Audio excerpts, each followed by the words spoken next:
Hello, welcome back to Steve's Retirement Corner. Squashing the fear of retirement. There's a lot of fear that goes into retirement for a lot of people, and then you got this big sales pitch going on too about retirement. You got to have long term care insurance, it could wipe you out.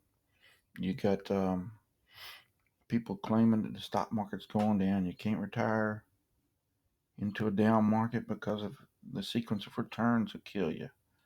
Um, and it's just constantly. Social Security will not be there. We're going to have to cut benefits and all this other stuff. But my thing is that, to be honest with you, nobody knows a darn thing. They can't tell you what for certainty. We could be going into a 60-year bear market. They can't tell you that. They don't know. They don't know what's going to happen tomorrow. How are they going to tell you what's going to happen in the next 20 years you're retired? They don't know. I mean, you don't know. I mean, are you going to need long term care or are you not? You don't know. Just because your parents didn't or nobody in your family has, does that mean you're not going to need it? Or just because everybody in your family's needed it before, does that mean you're going to need it? You don't know that. It's the luck of the draw.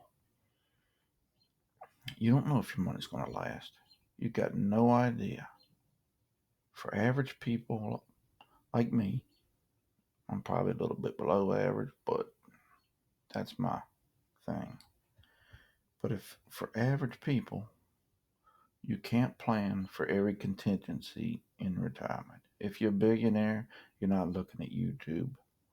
Simple as that. You're just not doing it, not for money advice or anything, anyways. But all you can do is do the best you can, get your plan together, and take the leap.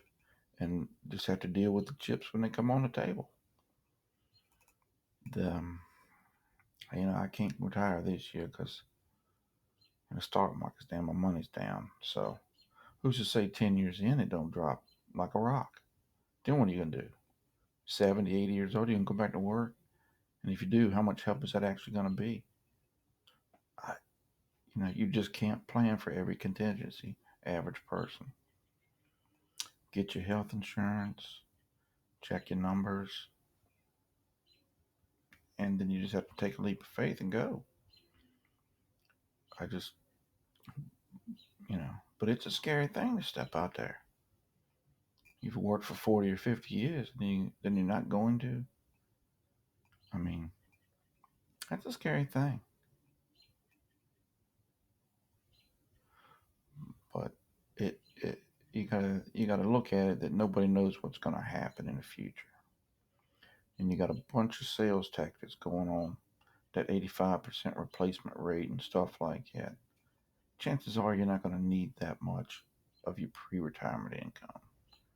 You don't have the bills, you don't have the expenses, you just don't. I guess certain people do, but I mean, you got a guy out there moving packages in a warehouse, $30,000, $40,000 a year. He's not going to need that to live on. There's just no way for him to. There's no feasible way for him to save up $1, $2, $3 million to retire on. And I mean, it happens, but it's a rarity. It's like somebody living to 100. You're not going to live to 100. I hate to break it to you. You'd be lucky if you hit 90. It just doesn't happen that often. So, I mean, for planning for a 30 or 40-year retirement, it's just plumb ridiculous unless you're 20 years old or something like that. It's just, you know, but it's hard to take that leap of faith because you get them fear people pushing that fear stuff.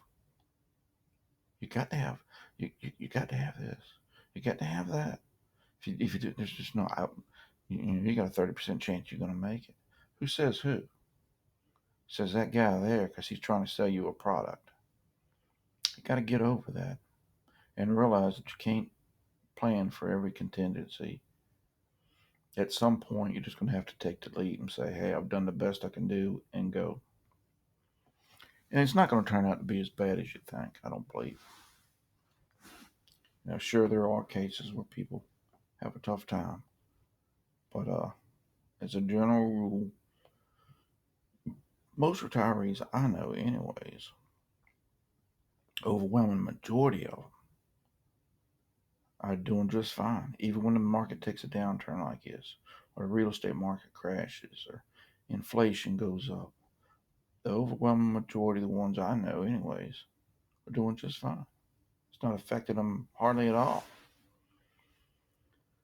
But if you asked them before they left, they had that one more year syndrome, where I better stay another year. I better not stay another year. And a lot of them, it takes a health scare or a spouse tell them, hey, you need to go ahead and get out. Or they have a breakdown of some kind or whatever before they say, okay, I'm gone now. Just don't let it get to that, is all I'm saying. Use an rational mind and think about it, and then just go ahead and take that leap. Well, y'all be good. Y'all let me know what you think.